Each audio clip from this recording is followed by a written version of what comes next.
Kaixo Egunon, ¿qué tal? Ya queda menos para los conciertos de Doctor Deseo en Bilbao. Los fans tienen que estar deseando ya, porque en un par de días el grupo bilbaíno vuelve al escenario del Café Antzoquia de la capital para presentar este que es su nuevo disco libro, Busco en tus labios, lo mejor del deseo, editado por Vaga Viga, y que es principalmente un recopilatorio de sus grandes éxitos y tiene 2 canciones nuevas y una revisada, podríamos decir. Conciertos el 2 y el 3 de mayo, este viernes y sábado, entradas agotadas ya. Aquí está Francis Díez, el cantante del grupo. Egunon, ¿qué tal? Bueno, muy bien, un placer. Bueno, dejáis Bilbao para el final de la gira vasca, la casa para el final. Sí, bueno, esto también ha sido, no estaba muy premeditado, ¿no? A veces ocurre cuando haces las contrataciones de las salas, lo haces con mucho tiempo, pero nos apetece que así fuera, ¿no? Está bien, pero ha sido casualidad. Sí, la traca final más intensa entonces, ¿o? Bueno, luego vamos a Madrid, luego vamos a Barcelona y luego a Madrid y luego ya continuamos, ¿no? O sea que este verano os podremos ver en fiestas y tal, ¿o? Espero que sí, así será. Porque claro, imagino que se ha quedado un montón de gente fuera sin entrada. Sí, bueno, eso también está bien porque estimula eso, el que podamos tocar en exteriores y que pueda haber gente que se ha quedado en la calle, mucha gente que no puede pagar, que nos pueda ver de otra manera, ¿no? También nos moveremos por el resto del estado y también queremos ir a México de nuevo, ¿no? Sí, porque tenéis mucho tirón también en Latinoamérica.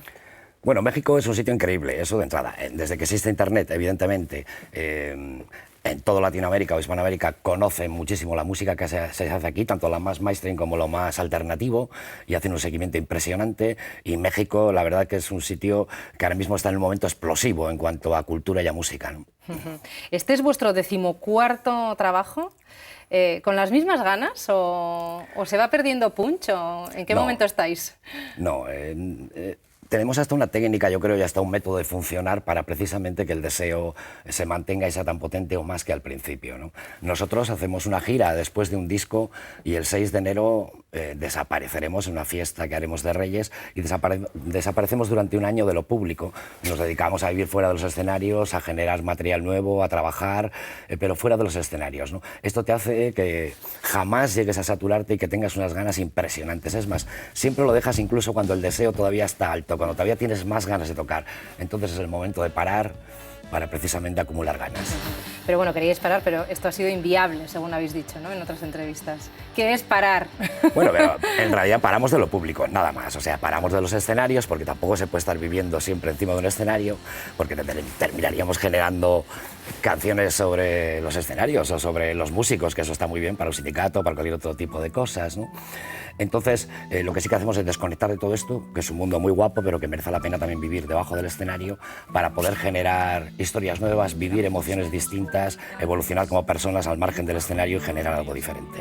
Sí, porque de nuevo, en este disco libro, ¿qué hay? Hay un par de canciones. En realidad las 3 son nuevas, a pesar de que Busco en tus labios, que es La conexión, es una canción antigua, pero el tratamiento que le hemos hecho es de radicalmente diferente, ¿no? Y de hecho nos ha costado más trabajo el transformarla que quizás las nuevas, ¿no? Son 3 líneas que hemos abierto porque son 3 líneas diferentes y por otra parte lo que hemos hecho es una especie de resumen de la gira pasada, tampoco son grandes éxitos en sentido estricto, ¿no? Y un poquito los diferentes territorios en los que se puede mover Doctor Deseo. Podemos encontrar música en el Teatro Arriaga, en el Victoria Eugenia, en el Coliseum en Madrid, pero también en la Sala Razzmatazz de Barcelona, también en el Gasteche de Zorroza, también en San Mamés o en Saués, en fiestas con la playa al lado, ¿no? Entonces, todos estos territorios en los que nos movemos es de donde hemos sacado las canciones, que son canciones hechas el año pasado, ¿no? Directamente. Bueno, y vamos a empezar por Busco en tus labios, ¿no? Porque esta canción tiene su historia, es la canción con la que empezasteis, ¿no? Con la que empezó Doctor Deseo. Es con la que ganamos un primer concurso cuando apenas habíamos hecho 4 conciertos y esto nos permitió grabar un disco, ¿no? Y por lo tanto fue la tarjeta de visita y por el principio de todo allá por el 87, ¿no? No solemos escuchar mucho nuestra música, yo por lo menos, salvo cuando tienes que hacerlo, porque ya cuando la grabas y cuando normalmente tienes una saturación muy potente y normalmente incluso tiendes a descuartizarla demasiado y a no escucharla objetivamente. Pero cuando escuchas a veces una canción vieja, como si no fuera tuya, entonces a veces es cuando puedes apreciar si merece la pena o no. Y nos parecía que esta canción tenía un potencial muy guapo, algo muy importante, que se podía trasladar a nuestros tiempos y si fue un principio en un momento dado, ahora volvería a ser el principio, ¿no? Ya tiene la energía de un principio de concierto de esta gira y de hecho es la primera canción con la que empezamos los conciertos. Sí, porque justamente dices que volvéis con más candela e intensidad. Sí. Si cabe. Bueno, la temporada pasada fue todo lo contrario. Focalizamos la parte más teatral, la parte más pausada, más intensa del grupo, más cabaretera, ¿no? Ahora un poquito mostramos un poquito de todos los abanicos y los sitios en los que nos movemos, a veces musicalmente, ¿no? Y hacemos un poquito el concierto casi soñado por nosotros, ¿no? Porque muchas veces cuando estás siempre de autor del último disco, siempre dices, tocamos las 10 últimas y otras 10. Y Champi dice, ¿y por qué no tocamos esta o la otra? O el Tono dice, ¿y aquella otra? O yo mismo, pues porque no caben, ¿no? Entonces hay un momento que hemos acumulado una serie de canciones que a cada uno nos gustaban especialmente y esas son las que tocamos, las que nos apetece tocar a nosotros, ¿no? En un concierto además distribuido en distintos formatos, tiene hasta una parte bailonga, discotequera, en la cual transformamos la sala prácticamente en una discoteca, cambiamos los sonidos de los bombos y jugamos de otra manera, ¿no? También tiene la parte más pausada y una parte muy potente de entrada, ¿no? Vamos a escuchar un poco este Busco en tus labios.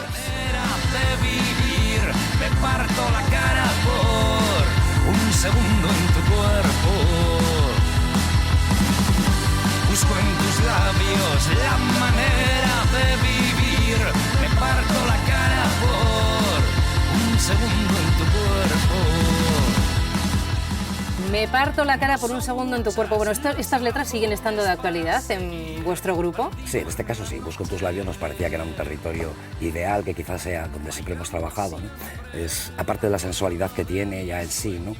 También es el lugar donde se dibujan, donde se respiran las palabras y los besos, ¿no? Y estos son los elementos básicos que tenemos las personas para comunicarnos. Por una parte, la parte más sensual, el contacto, nuestra piel, quizá a través de los labios, una de las partes más sensibles. Y por otra parte las palabras, la cultura, ¿no? Aquello que aprendemos y la forma también de comunicarnos. Y siempre hemos hablado de estas cosas, del deseo, de la piel y de la forma de comunicación y de la incomunicación. Bueno, la verdad es que son textos con los que se puede ver todo el mundo reflejado, pero pues, ¿son historias autobiográficas? Digamos que siempre son territorios que conoces, evidentemente. Nunca hablo de algo que desconozca y que no sea mío. Pero como músico es muy importante que trabajes en un territorio en el cual es tuyo y es de cualquiera, ¿no? O sea, no es un cotilleo, no es algo que dices, mira cuánto sufre el cantante. No, eso no interesaría a nadie, no daría pena y sería muy lamentable. Lo importante es conectar con ese sitio que es tuyo y es de cualquiera. Porque entonces consigues aliviar tu pena y la de los demás, si es esto. O puedes divertirte y divertir a los demás. Es distinto, ¿no? Nosotros nos dedicamos a poner nombre y música a lo que todo el mundo siente, nosotros también. Estás hablando de que si fuera solamente tuyo quedarías pena, pero vale, o sea, los protagonistas de los textos son muy sufridores, pero siempre hay un hilo de esperanza, ¿no? En vuestros temas sí, se trata de superación. No tenemos ninguna afición a saltar por ningún puente.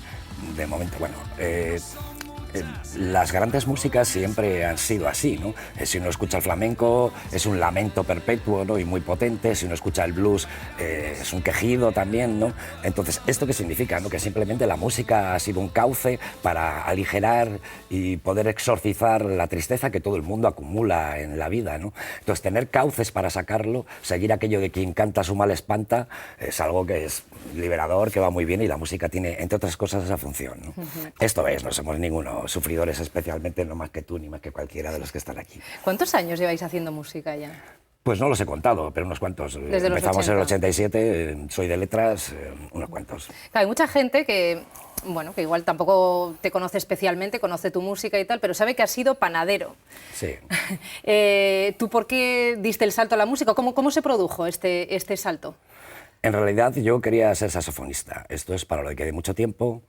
Estuve 3 años y pico estudiando muy seriamente, incluso con un profesor de la municipal que era vecino y me daba clases y él estaba encantado también de mi sonido y me han gustado siempre los grandes saxofonistas del jazz, pero tengo un déficit de un tipo de memoria, hoy sería un niño con déficit de atención y hiperactivo, que me impedía poder almacenar esos fraseos que son necesarios en el jazz para poder improvisar, ¿no? Con una cierta naturalidad o por mucho que me esforzara, ¿no?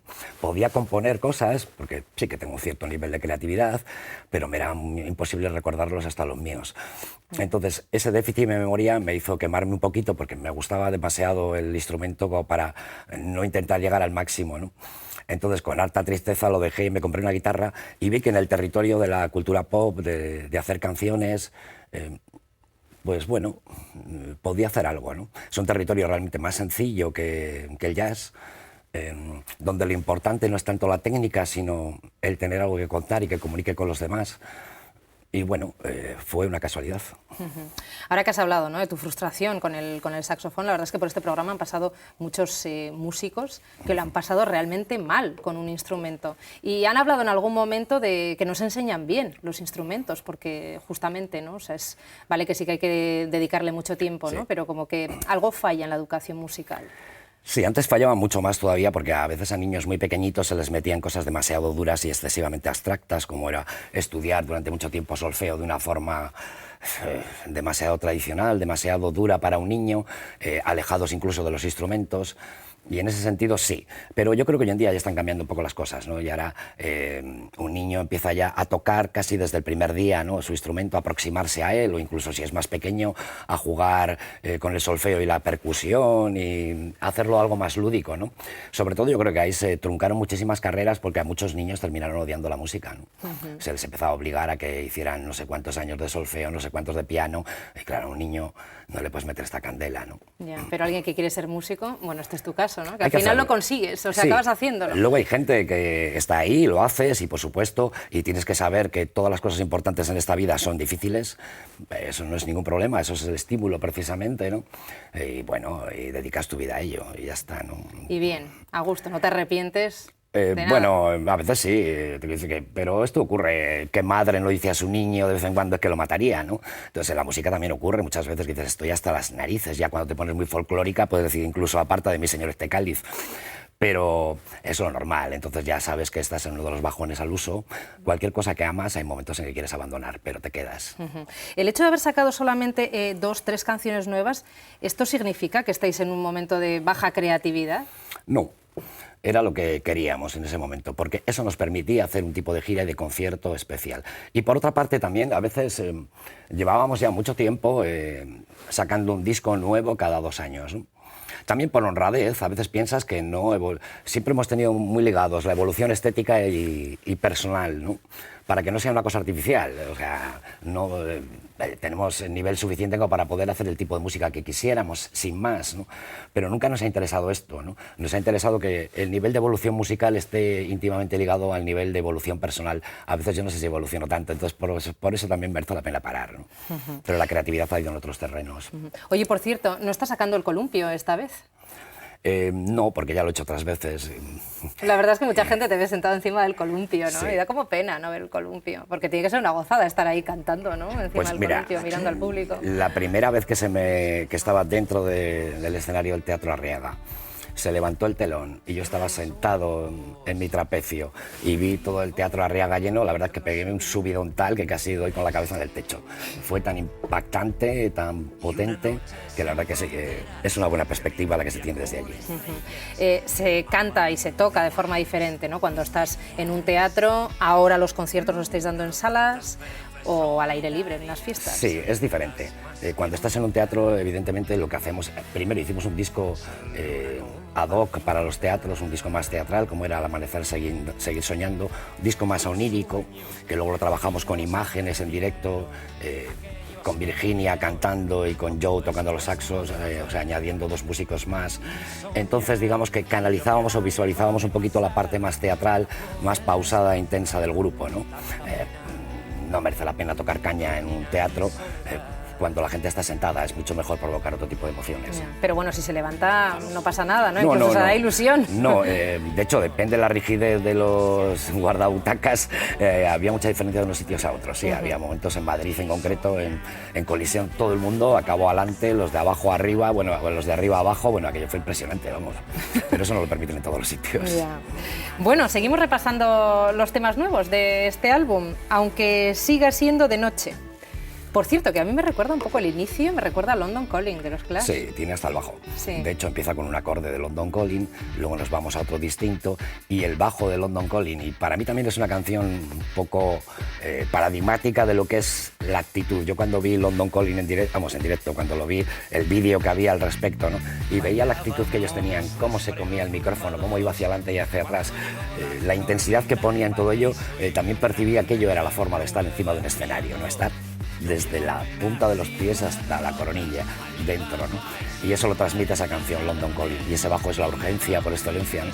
Y bueno, empezamos por ahí y luego hemos derivado a otro sitio. Vamos a escucharlo y luego comentamos. ¿Quién pagará tanto tanto dolor, como un náufrago a su tabla, y abrazo fuerte a la esperanza de alcanzar tu playa al fin. Mientras tanto nado y nado, sabiendo que tú estás ahí. Aunque aún siga siendo de noche.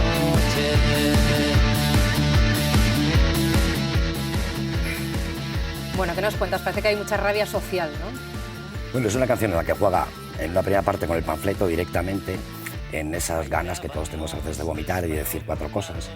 Y ahí pues lo hacemos. Y luego casi entramos en San Juan de la Cruz, tiene ese contraste, ¿no? Entre que entramos en San Juan de la Cruz, aunque es de noche, aunque aún sigue siendo de noche, a pesar de que estamos metidos en este momento duro y oscuro, en esta noche que tenemos en estos momentos, sí que es cierto que también hay que transmitir algo de que nadando juntos, de que hay que saber que llegaremos a la playa sí o sí, vamos, que tenemos capacidad para nadar y entre todos haremos algo que merezca la pena y que esta crisis saldremos mejores y más fuertes. Sí, porque es un tema muy de actualidad justamente, ¿no? Son sí, cosas que se están diciendo desde hace ya, sí, bueno, unos cuantos años que nos está acompañando la crisis. Por cierto, hemos mencionado a los Clash, llevas una camiseta de la Velvet, o sea, son tus grandes referentes, ¿alguno más? Bueno, yo luego soy muy clásico, ¿no? Soy muy de Dylan, soy muy de Cohen, soy muy de Nick Cave o de Iggy Pop, estos serían los grandes clásicos, pero luego la Velvet sí, por supuesto, porque la Velvet es el concepto en el cual nosotros nos consideramos un grupo pop.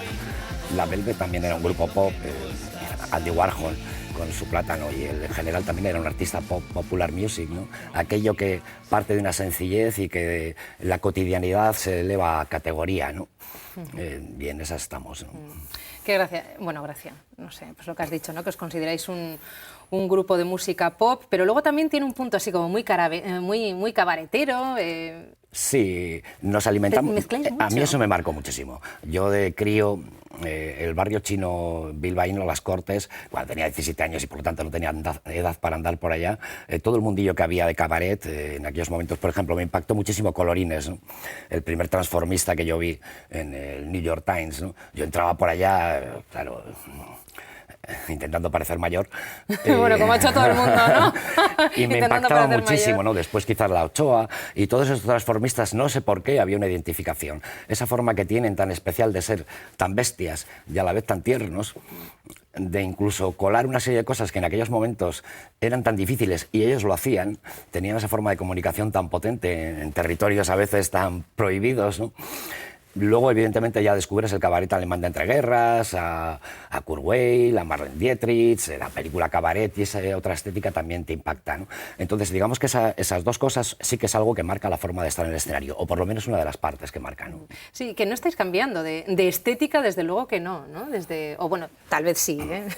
Porque tú te conoces mucho mejor que yo vuestra trayectoria, pero fíjate, estoy mirando aquí como los 2 rombos, ¿no? Que recuerda algo del pasado. Sí, eso se utilizó también en algún otro momento. Sí, hay algunas, bueno, cuando trabajan con los logos y demás, evidentemente tiene que haber una cierta reiteración para que sea reconocido, ¿no?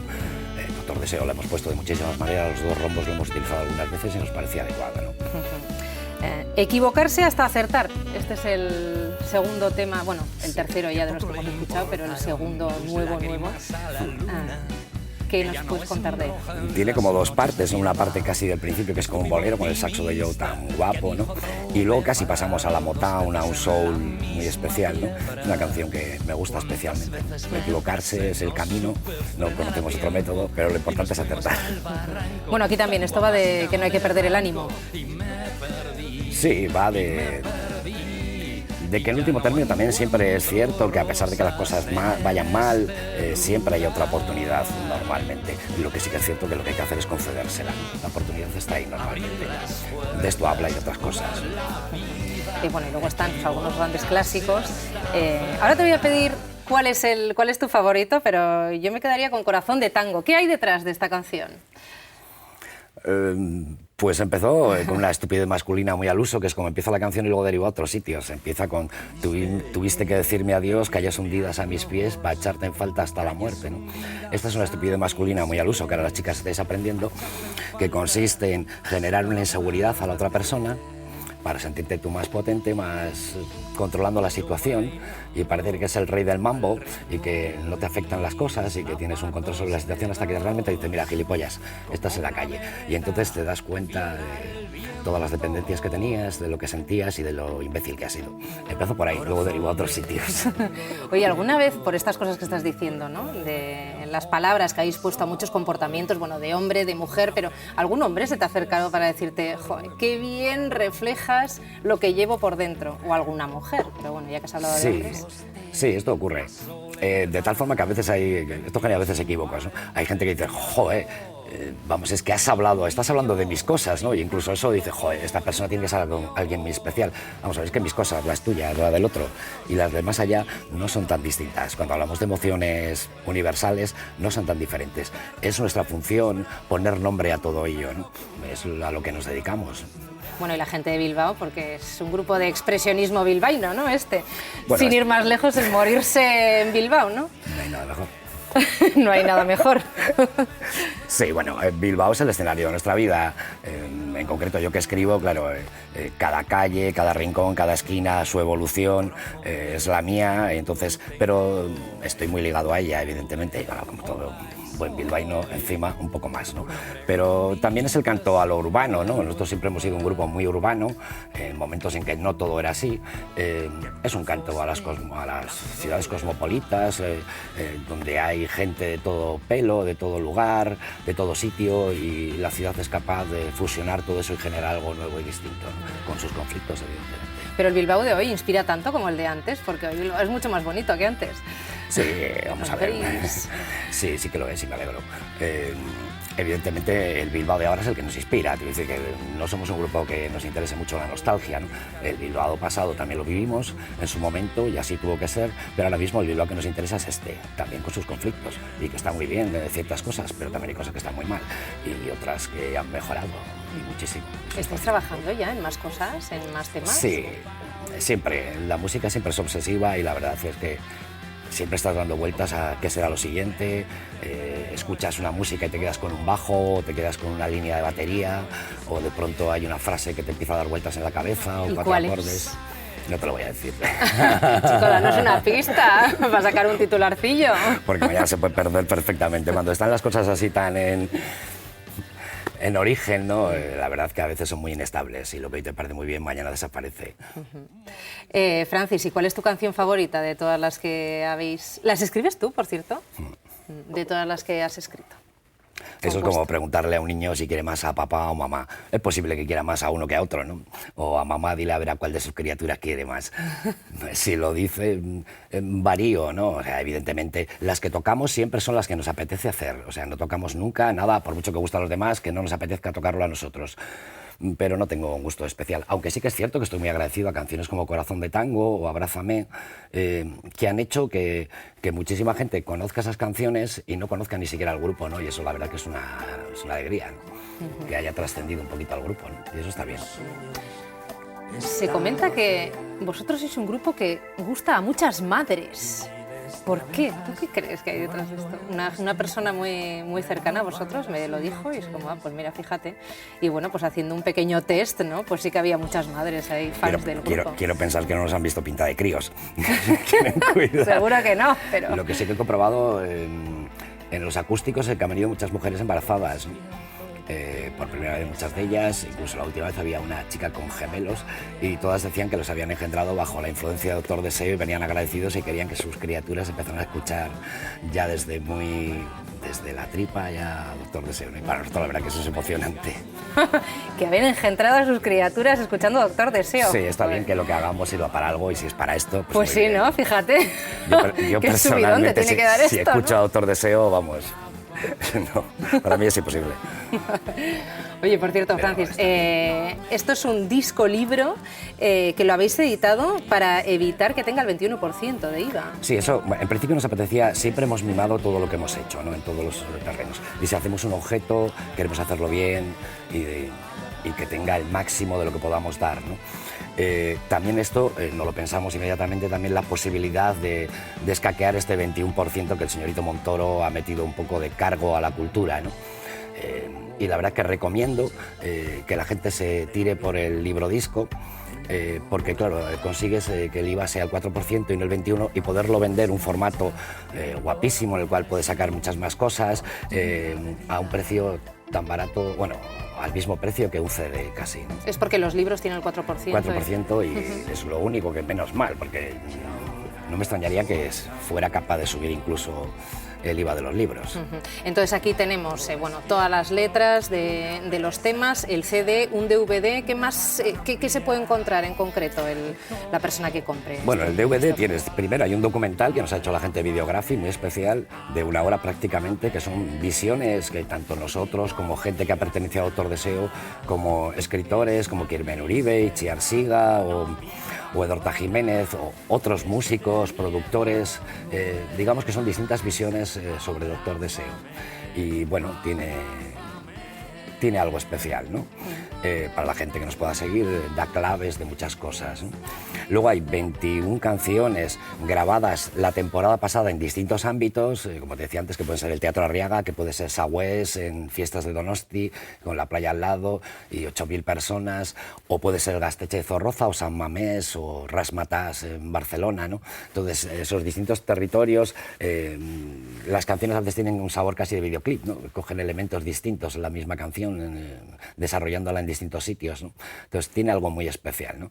Y luego están por otro lado el CD con 17 temas de estos, más los 3 temas, digamos, que hemos grabado en estudio, ¿no? Que marcan 3 pautas distintas y 3 formas de trabajo diferentes, ¿no? Has hablado de un teatro, un Gaztetxe, ¿con qué te quedas? ¿Dónde prefieres tocar? Pues cuando llevas mucho tiempo en un sitio quieres el otro. Evidentemente un Gaztetxe es algo de lo cual no podemos abusar porque no puedes ocupar siempre todos los territorios, hay que dejar a la gente más joven que esté en su sitio.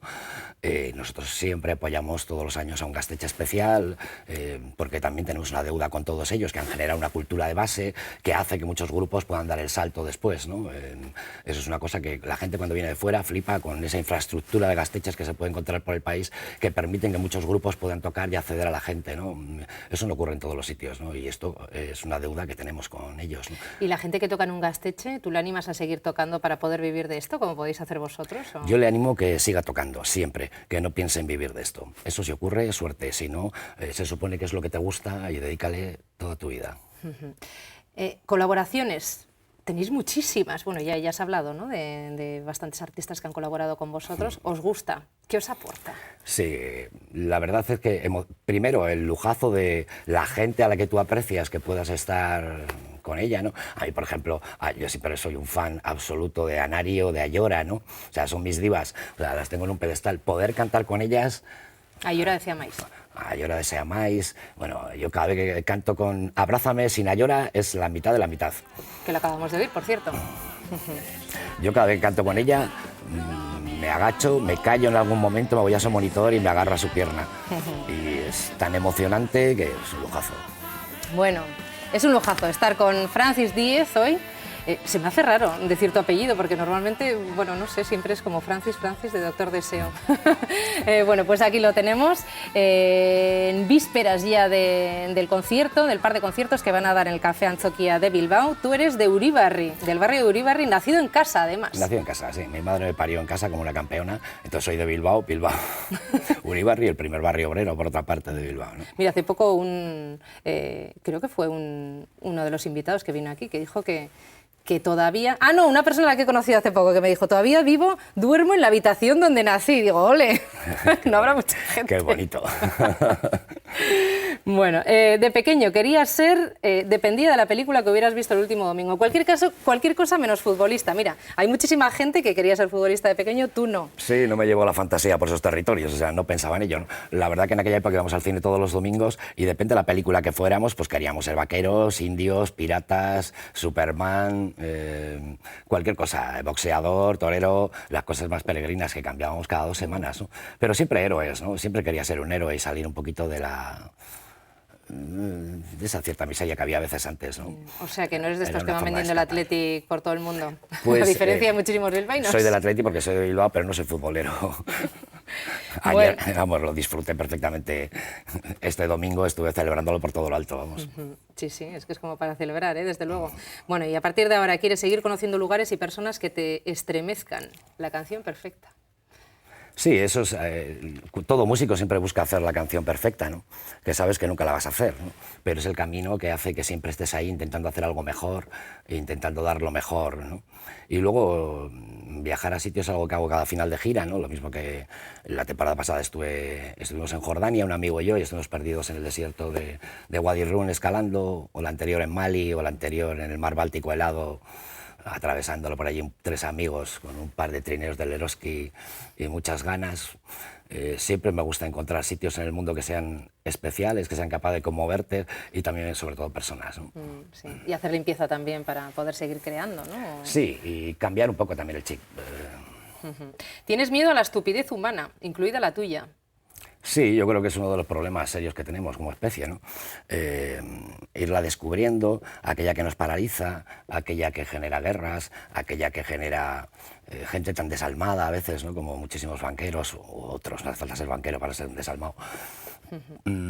Este tipo de estupidez que a veces nos impide avanzar, nos engancha tanto a nuestra propia mierda, a veces que la amamos tantísimo, a nuestras propias miserias, eso a veces dices, joder, me quejo y sigo enganchado a lo mismo, ¿no? Dando vueltas en espiral, joder.